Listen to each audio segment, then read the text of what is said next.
Have you ever felt like your time no longer belongs to you?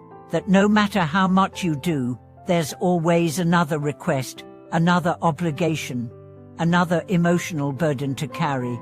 Have you ever returned home after a long day, only to find your mind still trapped in the chaos of other people's needs?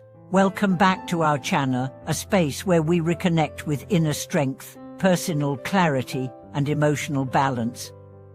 I'm your host, and today we explore a practice that might just rescue your life from burnout: setting healthy boundaries. Setting boundaries is not about building walls. It's about defining the space where your well-being can breathe, your identity can flourish, and your relationships can thrive. When you learn the art of drawing clear, compassionate lines, you don't just protect yourself, you empower yourself. Let's start with a simple truth: boundaries are not selfish, they are necessary. They are the invisible architecture of every healthy life. Without boundaries, your energy becomes a free-for-all. Your time is no longer your own. Your emotions become collateral damage in someone else's drama. But with boundaries, you become the author of your day, the guardian of your peace, the curator of your inner world. There are different kinds of boundaries, and all are essential. Time boundaries help you manage your schedule and avoid overcommitment. Emotional boundaries protect you from absorbing others' moods and expectations. Physical boundaries respect your space and energy. Digital boundaries shield you from the overwhelm of constant connectivity. And internal boundaries help you manage your own impulses, emotions, and behaviors. Let's imagine a day without boundaries. You wake up and immediately check your phone. Emails, messages, social media, all demanding your attention. You skip breakfast because someone needs a favor. At work, you take on more than you can handle because saying no feels wrong. By the evening, you're drained, irritable, and disconnected from others and from yourself. Now imagine a day with clear boundaries. You wake up and take 10 minutes just for yourself, no screens, no demands. You set a limit on your availability. You prioritize your top 3 tasks, and you kindly decline anything that stretches you too thin. You take breaks without guilt. You come home and unplug to recharge. Same world, different experience. The difference: boundaries. Here's a story. Lily was a school counselor known for her kindness, but behind her warm smile was a woman on the verge of collapse. Parents, teachers, students, everyone turned to her for everything. She never said no, until one day, she fainted in the hallway. That wake-up call forced her to reassess her life. With support, she began to set limits. She established office hours. She stopped answering messages after 6 p.m. She scheduled self-care, and slowly, her strength returned. More importantly, her love for her work returned, because now she had space to breathe. Boundaries don't push people away. They draw the right people closer. When you say, "I need this time for myself," you teach others to respect your needs. When you express, "That language doesn't work for me," you invite healthier communication. Boundaries are the language of self-respect, and when spoken fluently, they attract respect in return. Of course, setting boundaries isn't always easy. You may fear conflict. You may fear being seen as difficult. You may worry about being rejected. But consider this: what are you sacrificing by not setting boundaries? Your peace, your sleep, your joy. The cost of avoiding discomfort is often the slow erosion of your soul. Boundaries also help you distinguish between responsibility and burden.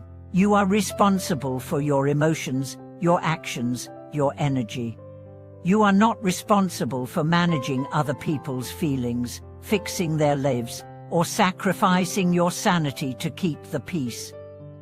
This distinction changes everything. And here's something else: boundaries are not fixed. They can evolve. They can flex. A boundary that works today may need adjusting tomorrow. What matters is the awareness, the ability to pause, assess, and choose. That choice is your power. Let's look at the deeper psychology. Boundaries are rooted in self-worth. When you believe you are worthy of rest, respect, and joy, you defend those things. But when you doubt your value, you let others decide your limits. Strengthening your boundaries starts with strengthening your sense of self. Practice helps. Start small. Maybe it's turning off notifications during dinner. Maybe it's saying no to a social event you don't want to attend. Maybe it's carving out 15 minutes each morning just to sit in silence. These acts seem minor, but they signal a revolution within. They say, I matter, why energy matters, my peace matters. There's also a myth that boundaries create loneliness. The truth, they create freedom. When you're not drained by people-pleasing, you have energy for real connection. When you're not saying yes out of obligation, you have space to saying yes from love. Boundaries don't isolate you, they liberate you. A powerful example: Marcus, a corporate executive, used to be the go-to guy, always available, always agreeable.